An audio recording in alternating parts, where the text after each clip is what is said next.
Ndaguhumuriza wowe ubabaye, unaniwe, nawe waratakaje ibyiringiro by'imibereho yawe, ndakubwira yuko Yesu ari umwami. Imvune si iherezo, ni intangiriro y'ubuhamya bushya.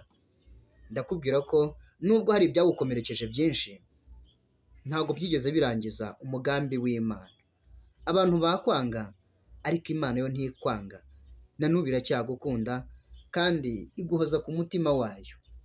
Tekereza cyane urebe ukuntu ikurinda buri munsi kandi kenshi, ikakurinda intambara nyinshi cyane zitandukanye, izo uzi ndetse n'izo utazi.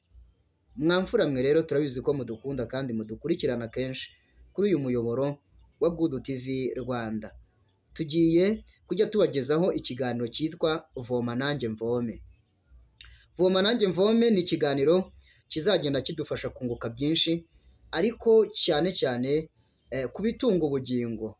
Buri munsi tubagezaho ibiganiro byinshi bigiye bitandukanye, ibyadufasha gutunga umubiri, ariko kandi nanone twarebye dusanga n'ubugingo burakenewe.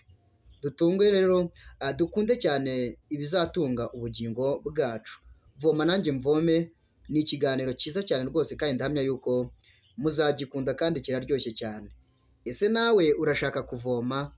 Voma nanjye mvome wamfura we.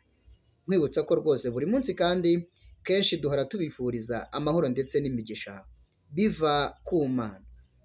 Niba utarakanda subscribe, ntugende utabinkoreye wamfura we, ubundi dushyigikire iki kiganiro cyitwa Voma nanjye mvome, tugiye kujya tugezwaho kuri uyu muyoboro wa Good TV Rwanda. We love you.